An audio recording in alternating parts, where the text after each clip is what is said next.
Welcome to the Step It Up podcast. I'm so excited today to welcome Cynthia Mandel. She's a friend, a longtime friend, and someone that I just am inspired by every single time I speak with her. She is an author, and she's going to tell us about her book that's coming out soon. And she's lost 253 pounds. I just want to you let that sink in for a second. Cynthia, welcome to the show. Thank you so much, Helene and Penelope, for inviting me. I love it. Thank you so much. So right now you are in Florida, and but you're from New York, right? Yeah, born and raised, but I've lived here longer than I lived there. I only lived there till I was 18, and I'm a few years older than that now. So take us back to this moment that you were talking about in 2022. In 2022, I was on vacation and in the ocean, and all of a sudden was hit by a wave, and immediately got like deathly sick. And I was on a cruise, had nothing to do with the cruise. Cruises are fine. It was all me. And I went to the infirmary back and forth. I didn't get out of bed for 3 days. They had to wheel me to the car. That's how sick I was. And I was home, and I kept thinking, I don't love doctors, so I wouldn't go. And finally, on Wednesday morning, I said, go to the emergency room. I had burst a blockage that I didn't even know there was there in my stomach. So they called a doctor, and he did a surgery, and he literally made a mistake. He forgot one of the staples to close it. And I went into super septic shock, was on a ventilator for 15 days, given less than 1% chance to live. And they were telling everybody, I mean, people were praying for me. My pastor was praying for me. All he could do was touch my toes. That's how much equipment was around me. They were preparing everybody. She's never going to make it. And they told me if she wakes up, she'll be brain dead or paralyzed. This is the reason that I was saved, is I couldn't move when I woke up. Not my arms, my legs, nothing. Nothing. I mean, literally, when you're in that position, everybody has to do everything for you. Everything, bar none. They teach you how to walk again, and it was miraculously quick. I mean, this is August of 25, so it's not even 3 years, and I've been good for over a year, so it happened pretty quickly. But I know for a fact, because as I was losing weight, I weighed about 350 about 6 months before that, and I started working out and eating healthier and getting more active. That's why I was in the ocean and not just sitting on the boat. And if I had not done that, I don't think I would have been strong enough to wake up and be able to fight to walk. Like when I tried to stand up the very first time in the ICU, I couldn't even sit up for 15 seconds before I was ready to pass out. Wow. I Wow. almost stunned you. Well, Cynthia, I mean, like as you were speaking, I was remembering my own mother's experience that was very similar. She got appendicitis and she went into septic shock, and they couldn't actually help her. Her kidney was failing, and she was on a ventilator, and she didn't make it actually. Um, and I just remembered all of that as you were speaking. It really had me tear up. And she unfortunately died at 59, but your life was saved. And then you were able to fight to walk, and then you've been on this healing journey. Sounds like for a long time, because it takes time to lose weight. Hmm. I started the actual healing journey when I turned 41. I said, I have to fix this before I turn 50 because I don't want to live the second half of my life like I did the first half. Mm, I got, yeah, so I had gastric bypass surgery, which I'm not recommending for anybody, but it saved my life because hmm. it made me be able to lose weight quickly. Here's the trick. It doesn't matter what you do to your body, GLP-1, gastric bypass surgery, whatever, if you don't change your relationship with food and how you think about it and how you treat your body, nothing is going to work. That's Because right. I went down to 180 pounds and went back up to 350 after doing even with a surgery. So it's Wow. it's really important to concentrate on fixing all of you, not part of you. And why do you think that you went back up to that weight? Because after surgery, that's very common actually for people who get the surgery. Why do you think that happened? Well, I know mine happened because I got divorced after 33 years of marriage to Wow. my ex-husband, and when he left like a crazy man, and caused havoc everywhere. So I would work, cry, and eat for like 6 or 8 months, and I Wow. gained 110 pounds in less than a year. So Wow. it's not, it's easy to do. Why can't it be so easy to just take it right off? I know, I know, I know. That's a really good question. I think for some people, it always is curious. Why can some people eat whatever they want and other people not? And I have some theories about that. But so tell us a little bit about, what did work for you and this relationship with food that you've been healing. What were some of the phases or chapters of this journey? For me, the first thing I had to learn was there was no food that did not grow from the ground or was alive or created by God that I couldn't eat. It was the stuff that you drive through. It was the stuff on the inside of the store that's got all these preservatives and everything. It's so funny because everybody that wants to lose weight, they're all like, you can't eat any carbs. You can't eat any this. It's about a balance. And I think once I learned that I could eat anything I wanted, but not everything I wanted, that started to change the way I thought of things. It was a journey. It didn't happen overnight. There were great days. There were not so great days. There were days like, this is not going to work. The plateaus, I literally threw my scale out because if I stepped on it and it said like, I'm trying hard, I'm working out, I'm doing everything, and then what? Not 1 pound? And it would ruin like my day. And I started living life instead of living on what that scale told me. That is so relatable. I too very rarely weigh myself. I hit the scale actually. I'll be honest, because I just don't think it's the right metric.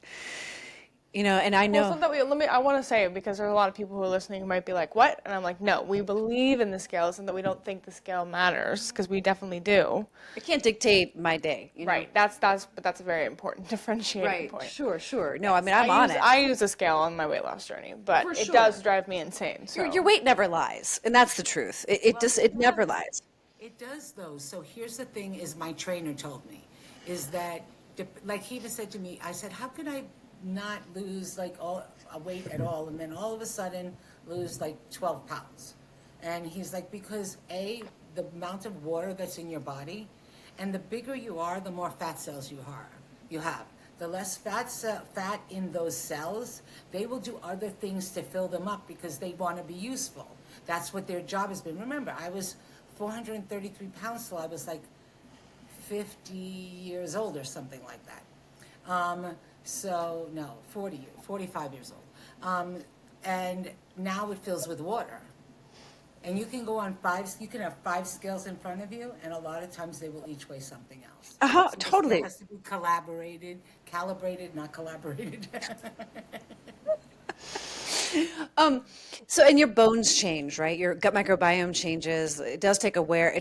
There's wear and tear on the body. I know for years I was really doing calorie restriction and really limiting my food intake. And some of the girls in our program, so we have this program called Step It Up, and one of the women in our program has lost 100 and 11 no pounds, more now. 111. It's crazy. I'm so like blown away by this woman. And it's been about a year, a little over a year. And one of the things she said that surprised her the most was how much food she's eating. It's taken me a long time to be able to eat regular quantities of food. Did you find that, like I guess you've probably tried a lot of different things, right?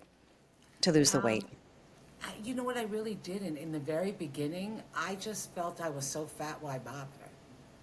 But once I had the gastric bypass surgery, I tried a lot of things after that point to, what can I do? I was so much on, not so much calorie restriction, but eat nothing but meat. No vegetable, no this, no nothing. And that went okay. It wasn't great.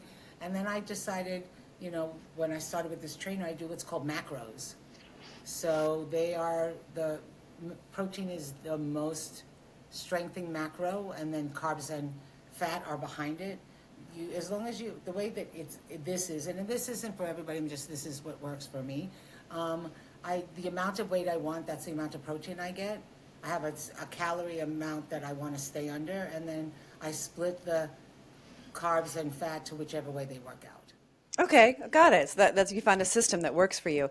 And just for our audience listening, carbohydrates are also vegetables, right? Broccoli, asparagus, eggplant, like these are also carbohydrates, right? But these are carbohydrates that our body, I think, loves. My body loves them. I eat a lot of them, a lot of those kinds of carbs.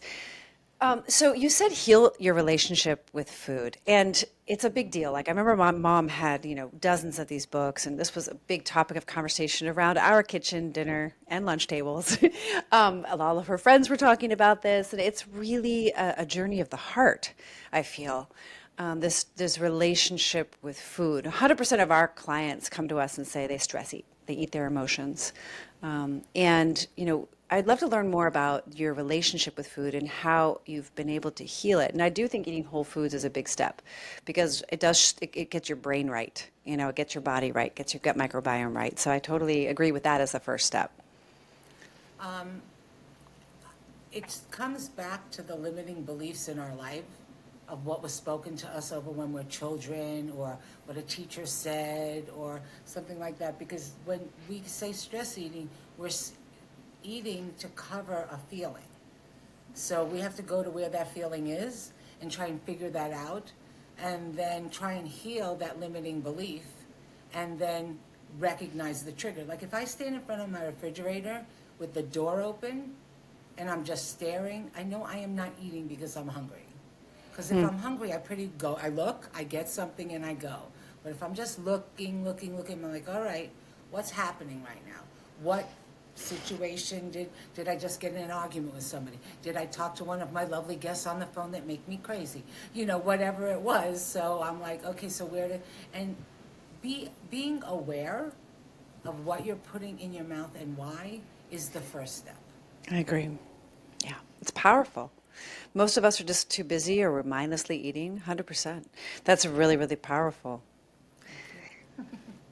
And I mean, this Penelope talks about this being, and we both agree, like this is one of the most intimate journeys of healing that we've ever been on. And I feel like right now this trend towards taking these GLP-1 drugs is somehow like stepping over the value that comes in the learning of losing this weight. I mean, 253 pounds, Penelope lost 160 pounds.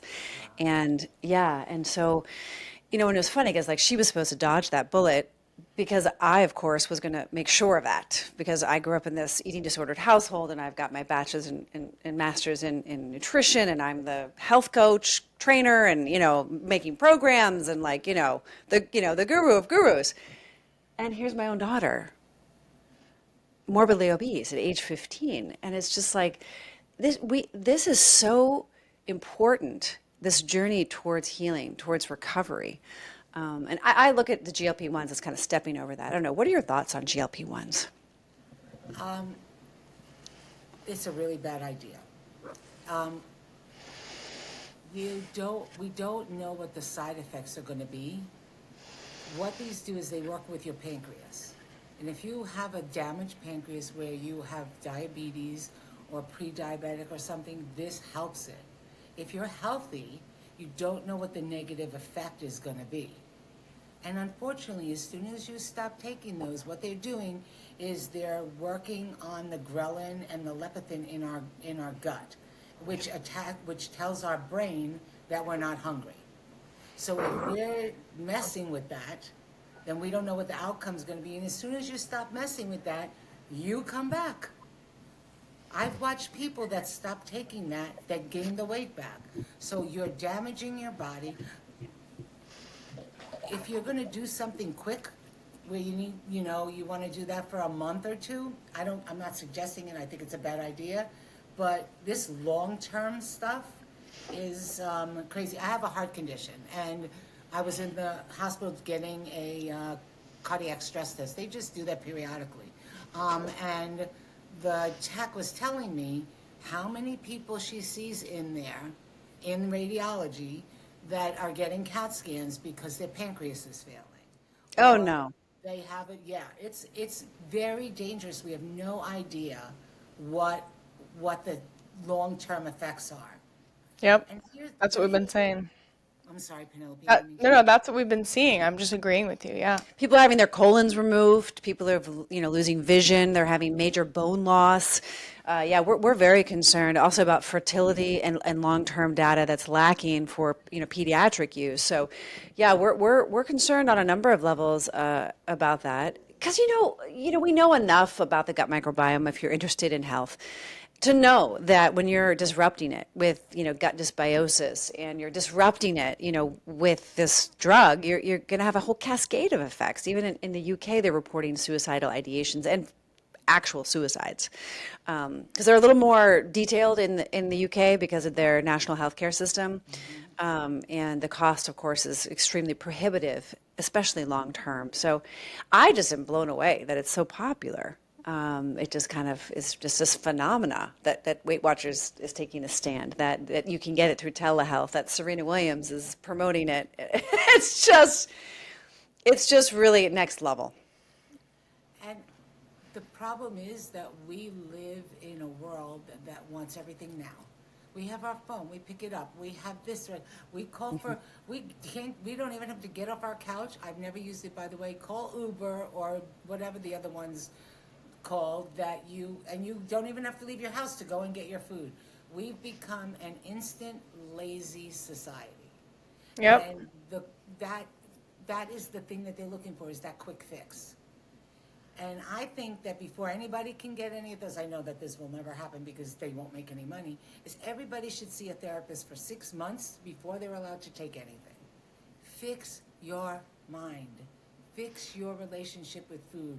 Or no matter what. Look, I cut my stomach in half, and gained back up to 350 pounds.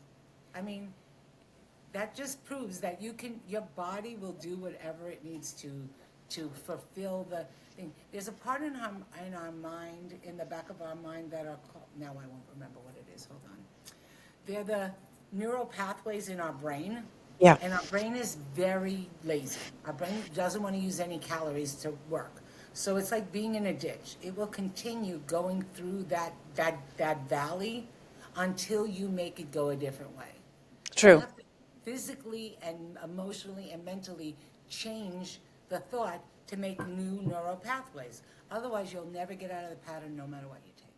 I completely agree. And, even if you knew the name, most people don't. So it's really, I love remembering it like this for our audience, for those of you listening.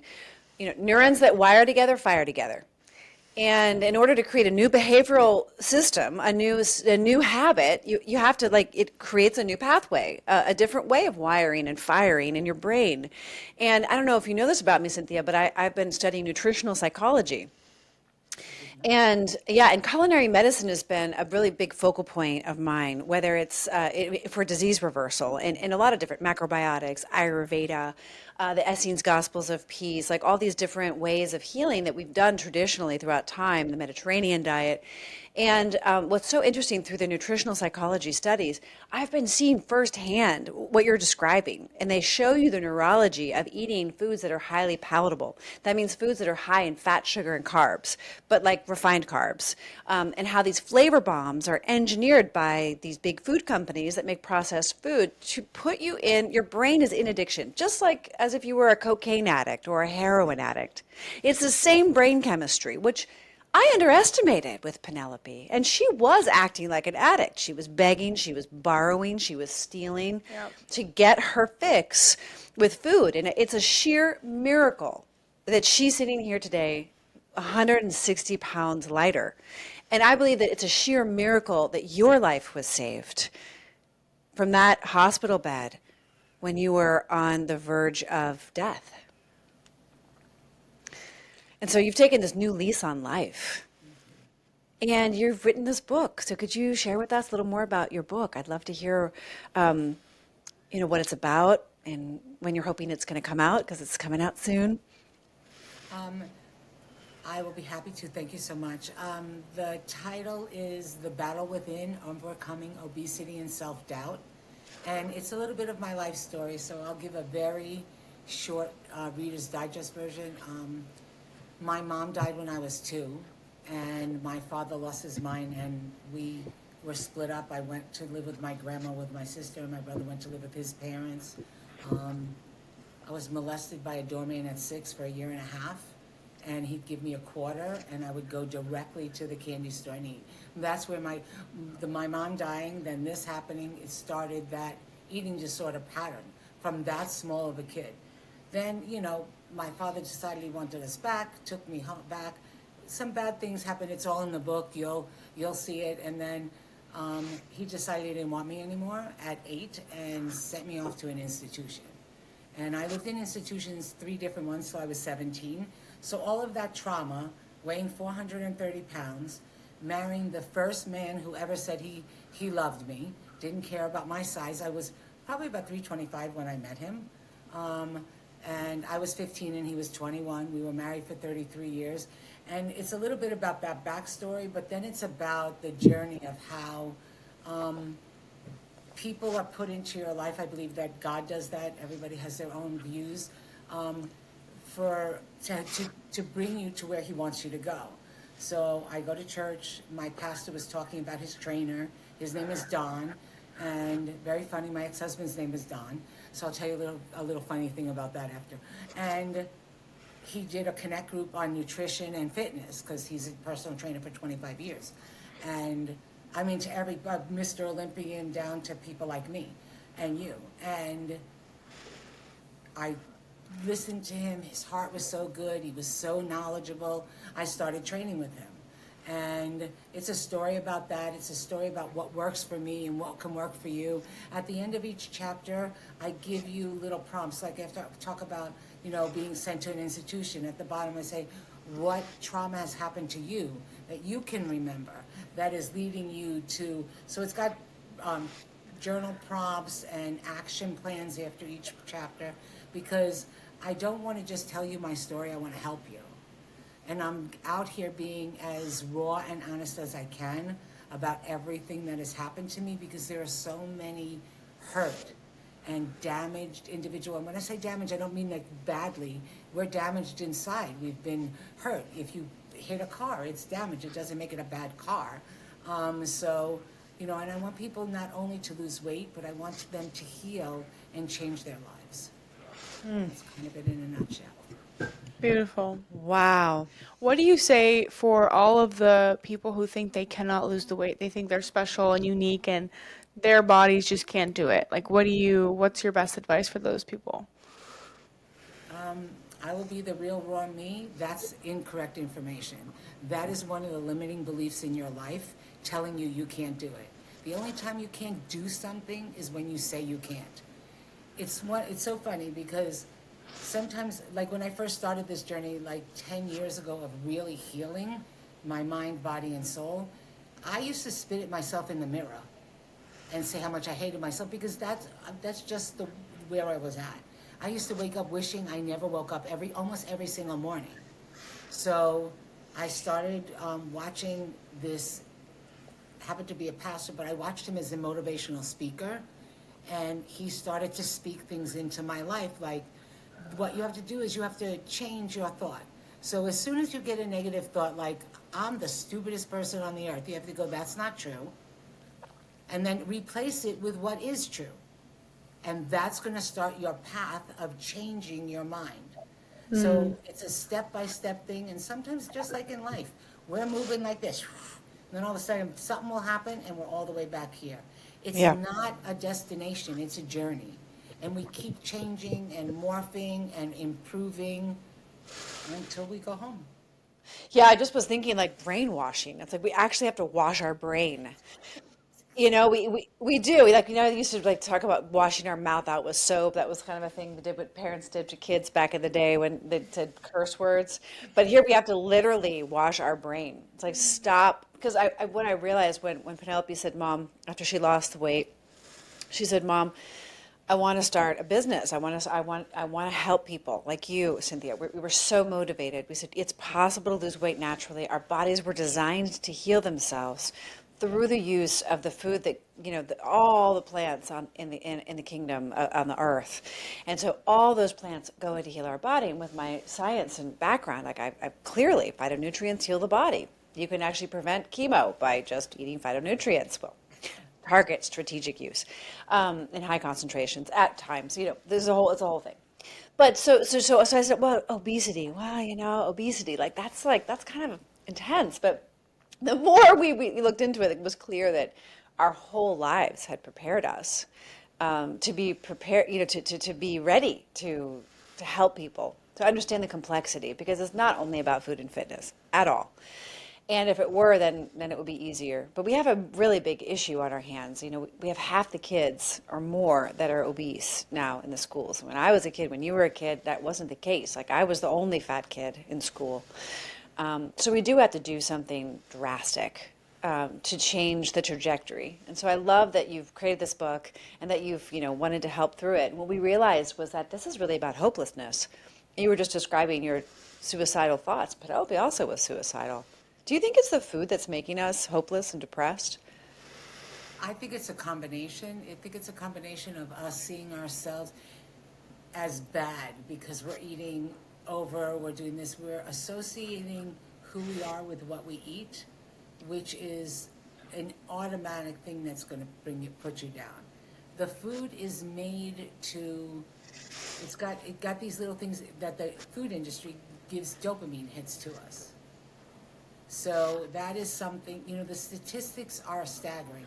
In 1972, 28%, and I'm giving it from off my mind, so if I'm a couple of numbers off, I apologize, but 28% of the population was overweight or obese.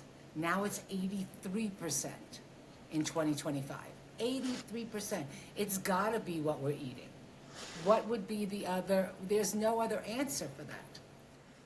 Well, there's We didn't have these drive-throughs and all that stuff. Correct. And I think that, a fast food, frozen food, ultra processed food for sure. But I do also think there is a part of it that's environmental toxins. I think there are endocrine disruptors. They disrupt the hormone system. So when we're eating conventional foods that are laden with herbicides, pesticides, fungicides that are genetically modified, it does affect the gut microbiome, which does affect our hormonal balance. So I do think that there is something to do with that. And of course, the trifecta of the sedentary lifestyles. Like you said, you can have your whole life delivered to your door. You never have to go out. That's what Penelope did. Penelope, door dashed her life. I did. No, but I'm not the only one. I door dashed everything to the door. I never left the house. I never went anywhere. I never walked anywhere. I never cooked any of my own food. Mm-hmm. And they didn't teach me how in school. And a lot of women struggle with that. Even young girls, they DoorDash everything. And they glamorize it on social media. Young girls now, my age. I mean, our first breakthrough, Cynthia, when COVID hit and her supply chain was cut off, our first breakthrough was to sit at the table and have a meal because she would not even sit with me. She wouldn't eat any of the food I would make. I mean, it was a real rebellious move on her part. And I'm sure I played my role in reinforcing ultra neurotic health standards for my life. So I'm sorry, Penelope. Well, the thing that it's so funny because now I see why you did that and I understand why you did that and I would do the same thing like over again. It's just the food's so addictive. The food is so addictive, the processed foods, and you underestimated that because you weren't eating it. And you didn't I don't think you even realized how much more addictive it became from when you were little to when I was little. Perhaps, There's yeah. like a 30-year gap between you and me. For sure, yeah. Well, and I think also, listen, Cynthia, you and I know a lot of health neurotics. And it's more of the same. And like you said earlier in this conversation, any kind of extreme is more of the disordered eating. And until that is healed at its root, the freedom isn't available. So either fasting or binging, purging, any kind of extreme diet. I mean, that's the truth I've come to. Just being in this disordered eating soup, and I think you were a great reminder for me, Penelope, that I had more work to do. Yeah. Around healing my relationship with food. I don't know. What do you think about that, Cynthia? I think, that it can't help but because she's showing you something. And, you got to give yourself a break, Helene, because you were doing the best that you knew what to do. And we all go through life and different things happen. And look at her. She's perfect. So you don't have to worry. You did a lot of good in there. You can see it. Well, Cynthia, Go through things. earlier you mentioned that therapy is really helpful for people. And I'm not going to actually, what, I'm just going to be honest. No, I'm the first person to say I don't think therapy works. I don't like Oh, it was really therapy. helpful for us. No, I don't believe it was helpful for us because I don't blame you for my obesity, but they wanted to say you were the reason for it. And I don't personally think, I think most therapy is bad because, We had a great That's a therapist. bad therapist, Penelope. well, I had a lot of bad therapists, but I've noticed a pattern in the system where they want to keep the client there for a very long time so they can keep making money, but the client never really gets better. And so I witnessed that in my friends. I witnessed that for myself. And maybe it was different back then. I don't know. But that's my experience. And so I'm just saying that because I remember going to therapy. I had a very different experience. I had a few therapists and one of them had junk food at the therapy office. The other one was we would eat. I was eating that junk food. I was 320 pounds. Never talked about my eating disorder once. Oh, and God forbid I talk about it. That was a Right. God big forbid she no-no. talks about it. And then I went to another therapist I had, and I said, hey, like I'm eating a lot of food. Like, is there such thing as bad food? Like, what do I do? She was like, oh no, you're fine. You're perfect. You're beautiful. And I'm like, oh, okay. Well, I'm 15, so I'm just gonna believe you that I'm beautiful and perfectly fine, even though I can't walk up the steps. Next therapist, I go, hi, I think there's something wrong here. Like, I'm eating so much food and I can't walk up the steps. Oh no, you're fine. You're gonna figure it out. It's all good. Like, don't worry about it. You're beautiful. You're perfect. You just have to like know your value. Like, you're good. Okay, next therapist. Like every single therapist I was seeing, if it was group therapy, if it was family therapy, if it was a counselor at school, like even teachers and my best friends, like they were all being body positive and they were telling me it was totally fine to eat junk food. And I'm very passionate about this, Cynthia, because this movement could have killed me if I had kept listening to them. And it was because I didn't listen to them that I survived. But it wasn't like her fault that I was obese, even though people like to say it was. It was my fault for picking my arm up and choosing the food I was choosing. It was my fault, and I take full accountability. Yeah, but as your parent, I'm also enabling it by giving the money. But if you're not at school and I'm eating the processed junk they feed me at school, that is not your fault. Right. That is not your fault that the teachers told me I was beautiful at 320 pounds. And it's this edge between the honesty of like, hey, I've got some weight to lose, and I got to love myself all the way there. So I think it's this But loving balance. yourself on the way there looks different than today's definition, right? Because today's definition is love yourself at 320 pounds, you're good. But your loving yourself is different. When you're talking about is loving yourself into being healthier every day. Cynthia, what do you have to say about body positivity? Are you aware of what's going on? I do hear a little bit about, but I want to just, when I say therapist, I don't mean a regular therapist. I mean a therapist that specializes in eating disorders and trauma.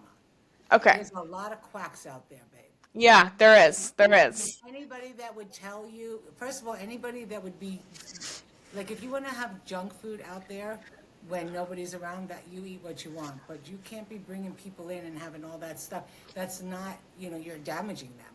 That would be like Especially if you're alcohol sitting there. It's the same Right. thing. exactly. That is what I'm saying. I'm saying people try to say that sugar is good. And I'm curious about your thoughts on sugar. Oh, right. I interviewed a registered dietitian. Everyone listening can go check out that interview with Susanna. I interviewed with her and I said, you are a registered dietitian and you think sugar is totally fine to eat. And she's like, yeah, it's fine. I give my fat friends, when I'm with my fat friends, we eat ice cream together. I said, what?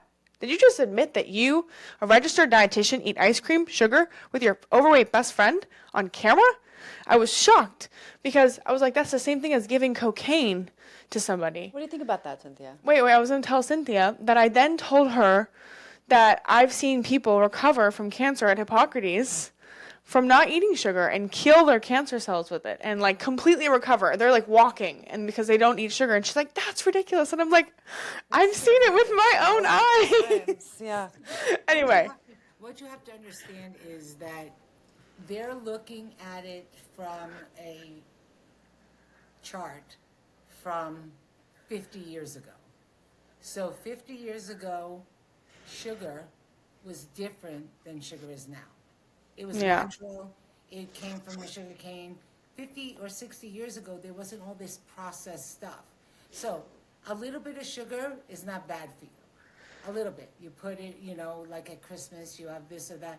It's not what you do every now and then, it's what you do every day.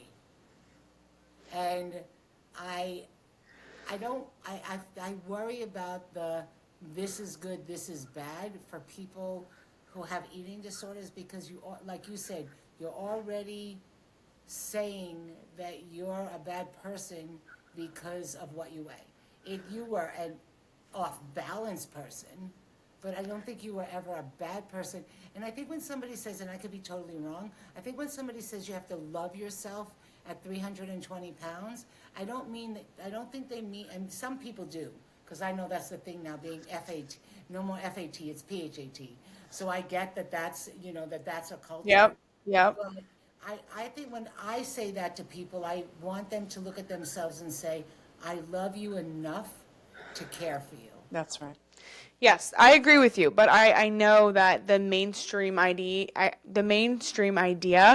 of body positivity is the PHAT. It is that being big is beautiful and healthy, and you don't need to change, and you don't need to do anything different, and exercising is fat phobic, and eating whole foods is fat phobic, and how dare you, and like eating whole foods is now considered like a diet, and eating junk food and crap is now considered normal, and it has to be the opposite, but it's not. And so that's the culture we live in today. And so although I get where you're coming from, and I've heard this argument a lot of like, oh, good foods and bad foods, and that's super important. And I hear it, and I think flour and sugar are just a no-go. Like, I just look at it cane like sugar this. and white flour. I mean, I think that, listen, let's just set ourselves up for success. Now that I have all this science and I've been studying these over 3,000 studies on nutritional psychology, there's two bodies of science.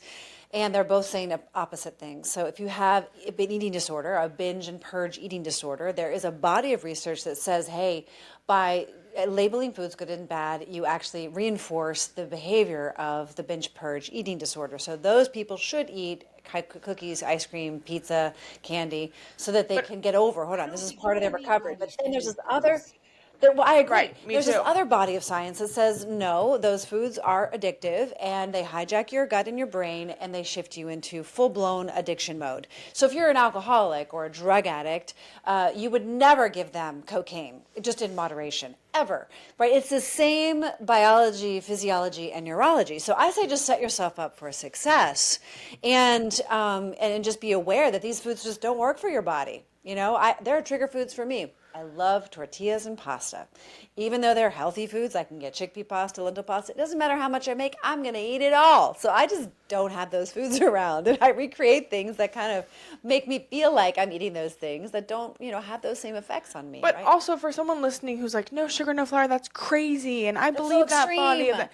Well, hi, I'm the lab rat for those two bodies of science, and I'll tell you firsthand, I've tried eating sugar and flour in moderation. That stuff makes me go crazy, inside and outside. Like, I don't want to have that feeling every day. Moderation is such a naughty word for people like us. But here's the thing, Mom. Nobody's moderating cocaine and heroin, so why are we saying we should do that with flour and sugar? We don't have to. We don't have to. So we don't have to choose it. I do have to say I find the middle ground to be my richest terrain because I've been so extreme all of my life. But hey, that makes sense coming from an eating disorder perspective. It's a completely new reality for these last 3 years, not living in extremes. And it's been one of the hardest things I've had to do and the most rewarding.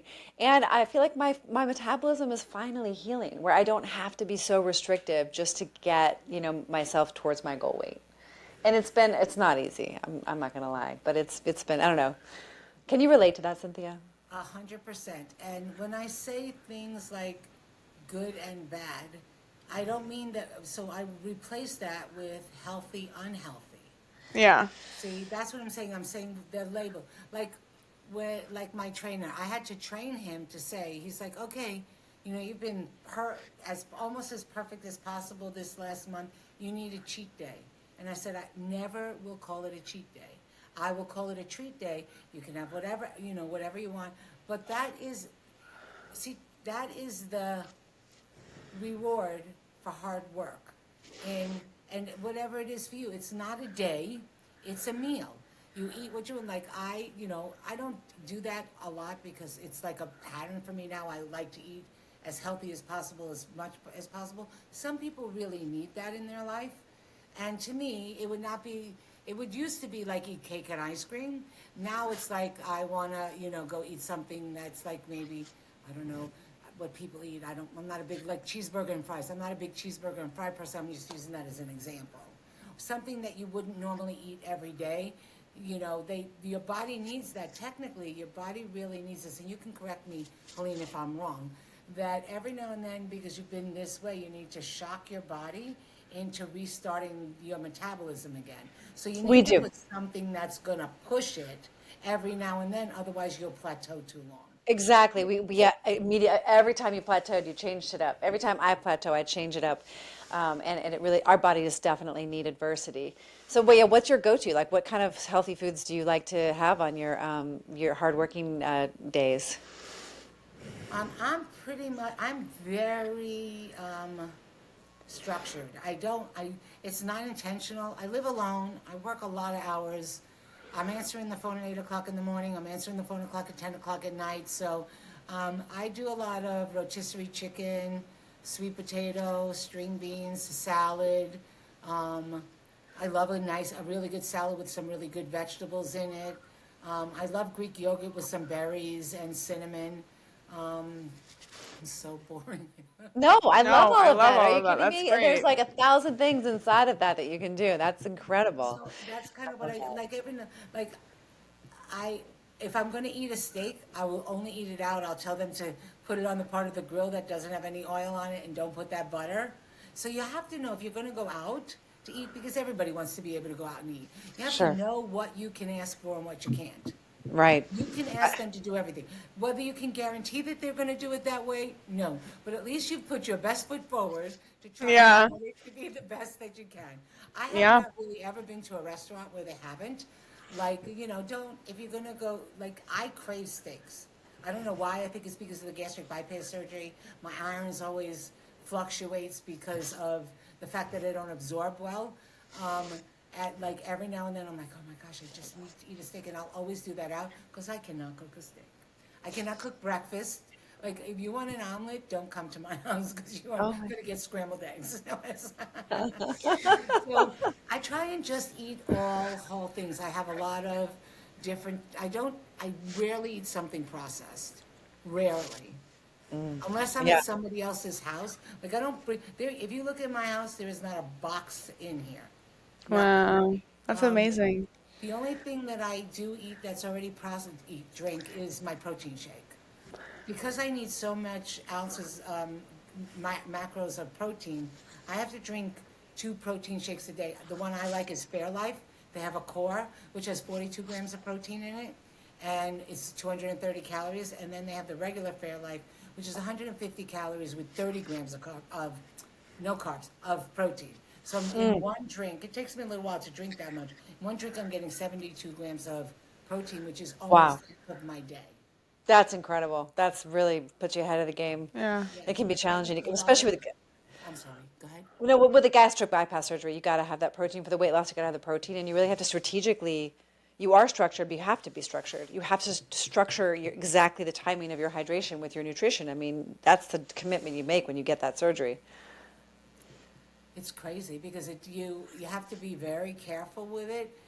Like I said, I wouldn't be here if it wasn't for it. I would not have lived weighing 430 pounds too much longer than I did, even before what happened in 2022. So I'm thankful that I have it. I have other health issues, like I get anemic.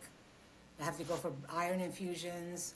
Um, I can only eat a certain amount, but it's so weird the way the gastric bypass surgery works is because the part of the stomach that they take away is the part of the stomach where all the nutrients and vitamins get absorbed, and they left the part where all the fat and calories get absorbed. I'm like, couldn't you have switched that around a little bit? You're going to do the surgery anyway. you know? That's so interesting. You just taught me that. I didn't know that. That's fascinating. Yeah, Yeah, I and you take have to be vitamin on B these. shots and stuff because my body Yeah. will not absorb it. Yeah. Well, you're so smart that you learned all of that about yourself so you can live a longer, healthier life. Now, losing 253 pounds, I mean, did you think that it was going to happen, or was it just for you like one day at a time, one meal at a time, one bite at a time? Yeah, never. I would have. That's why I never exercised. I never did anything because I never thought I'd lose it. Ever, ever, ever. If you would have told me that I would have gone from a size 30 to 34 to a medium and size 12 pants, I would have laughed you off out of this room. I would have never ever believed it. Just as I would have laughed you if you told me I'd become an author. I would have never believed that one either. But here we are. Your That's story is amazing. so important. We talk to women every day who, like you, that was is never is net. They've always been fat. They've tried everything. Nothing's worked, and or so they say, and they're just going to live like this. And right now, I'd love for you to tell us some of the things you can do now that you couldn't then. Almost everything. And I just want to say something when you say that they've tried everything that they can. We try things, and then when we hit a plateau, and I'm not saying this is for everybody, but I help people. I'm a life coach.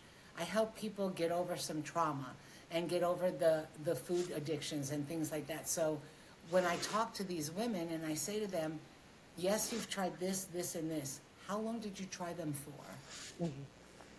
Did you do them for 1 month? Did you do them for 6 months? If I take on a client, they have to minimum agree to do 3 months or I won't take them.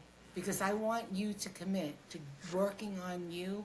Because look, we all want not to do hard things. But if you want to be who you're supposed to be and get through life, we have to do things hard. There's something that we always say in church, do it afraid. Yeah. Yeah. Doesn't matter. And the accountability piece is so huge. And I think that's one of the things I also witnessed with my mom when she was at Weight Watchers or when she was at Overeaters Anonymous, which back then was Food Addicts Anonymous.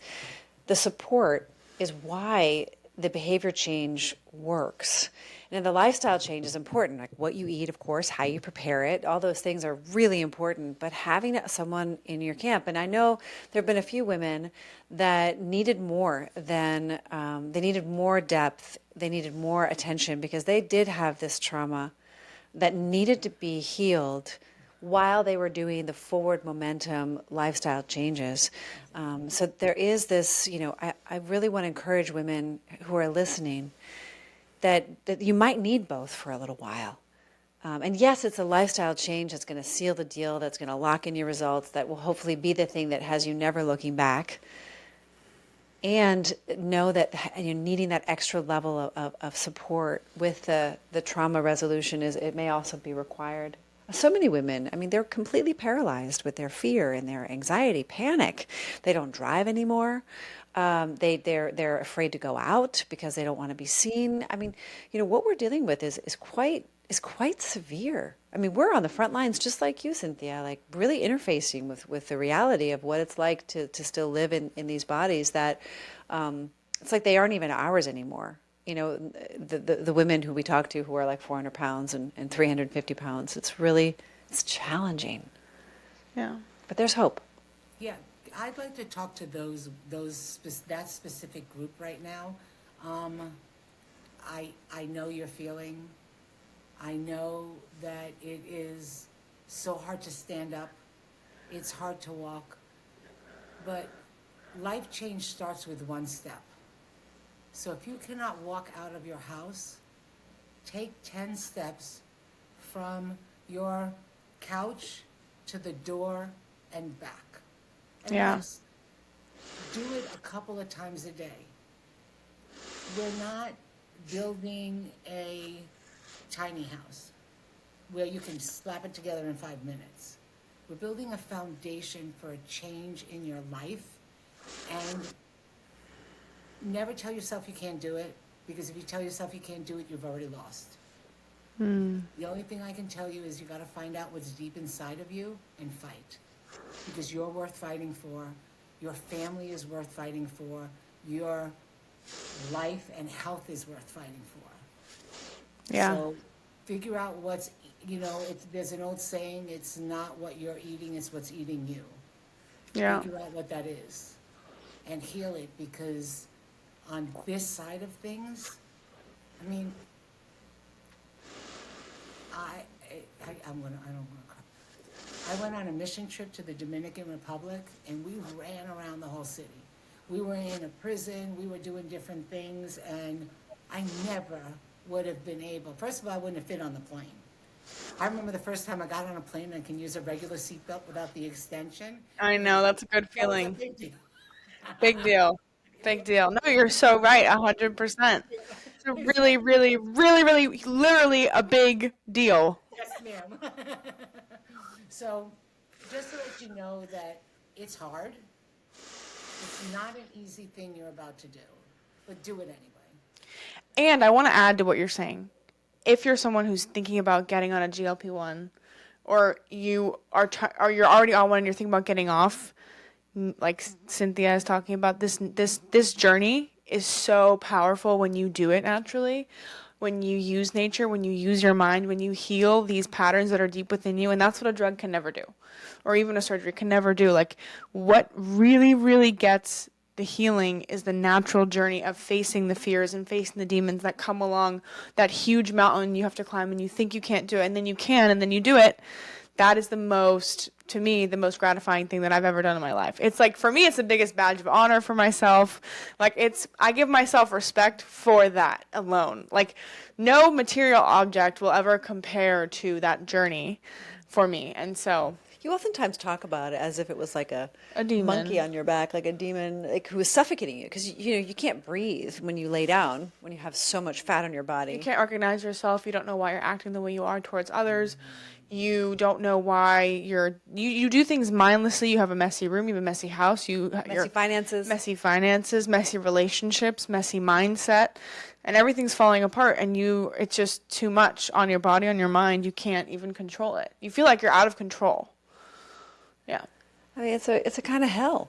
Yeah, it is. But it's a choice. It's a choice. It is a It choice. does consume you, and I think it's a choice to just turn it around. And I really love what you said, Cynthia. It's just walk to the door, I love that. back. That is so smart. It's one step at a time, and that's why we called the company Step It Up, because we knew it was just one step at a time, one bite at a time. And Cynthia, my first step to eating whole foods was making my Burger King order at home. Like, that was my first step. Because I felt like I could not, I thought if I had to diet, it would have to be like really healthy food. And like, I thought it would taste gross. I thought I would be eating grass. And I learned that that didn't have to be the truth. I could, Me? like you.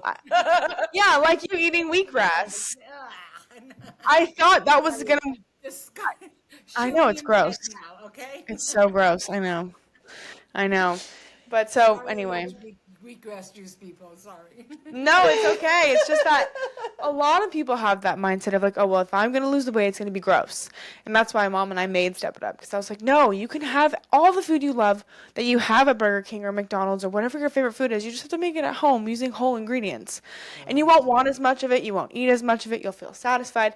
And then you learn how to cook, which is the most empowering skill. I encourage everyone listening to learn how to cook. It is the best lesson you'll ever learn, because I didn't know how to cook. And when I learned, it changed my life. Because now I feel empowered to make anything for anyone in a healthy way. Well, and Cynthia, you might not know this, but one of the reasons I started all of this interest in health was because I was really sick as a kid. I thought I had leukemia at age 7. I was in a wheelchair. I was a fat kid, and I just had all these health issues. But I really wanted to help my mom.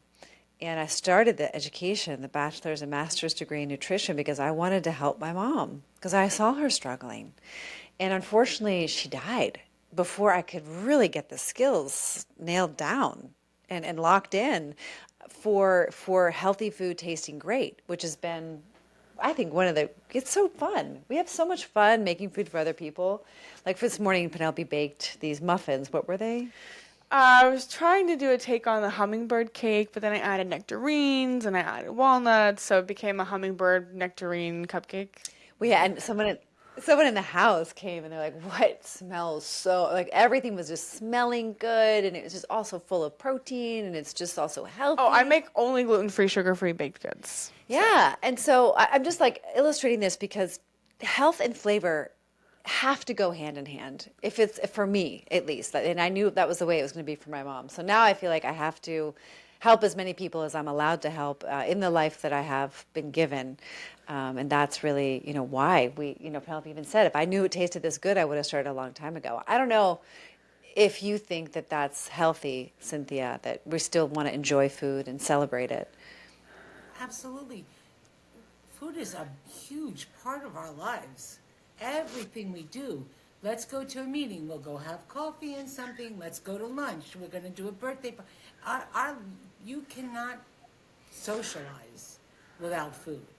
But food is not scary. You just be prepared. Like when I know I go, depends on whose house I'm going to. So if I'm going to this one friend's house who I know does not have a healthy food anywhere, I'll bring a protein bar with me. I'll bring a protein shake with me. And I'll eat a little bit of this or that. There would never be a vegetable. She don't like vegetables. You never see a charcuterie board, nothing healthy, the stuff like that. So I'll bring that with me. And then I have another friend who I know is only going to have, she's going to have a good combination to where if you want to eat this, you can, but she's going to have enough of this to where you can still do. Don't think, food is not the enemy. Food is our friend. It's our nourishment. It's what keeps us going. The enemy is the choices that we make on the food. Yeah. Yeah, and then the stories that we're holding on to, like you said, what's eating you, and the levels of forgiveness, understanding, acceptance, and letting go that happen in those deeper layers of healing. And I feel like there's so many iterations on this that I'd like to have subsequent conversations with you, Cynthia. I think that your story is so powerful. It's so profound. I mean, just imagine 253 pounds. That's a fat man. That man that used to be on your skeleton, that's gone. Wow. Amazing. Wow. Truly amazing. You are an inspiration. And I'm so grateful for your book that's coming out. It's going to help so many people. I'm so grateful. Thank you so much. Yeah, that's my goal again, to help to get the word out as much as possible that healing is possible from the soul. And I believe by the next time we talk, we should have a release date. It will be easily within the next 4 to 6 weeks. I think they said it's 6 to 8 weeks to print, so we're very close. Very That's close. And we amazing. will do a pre-order once I have my QR code, which will be probably in 10 days. And you can go to my website. Next time we do it, we'll have all of that. You can go to my website, pre-order it, and I'll send you the first chapter in a PDF. Amazing. Thank you so much. Amazing. Cynthia, we are so grateful that you spent this time with us today. And I feel like we've just barely scratched the surface.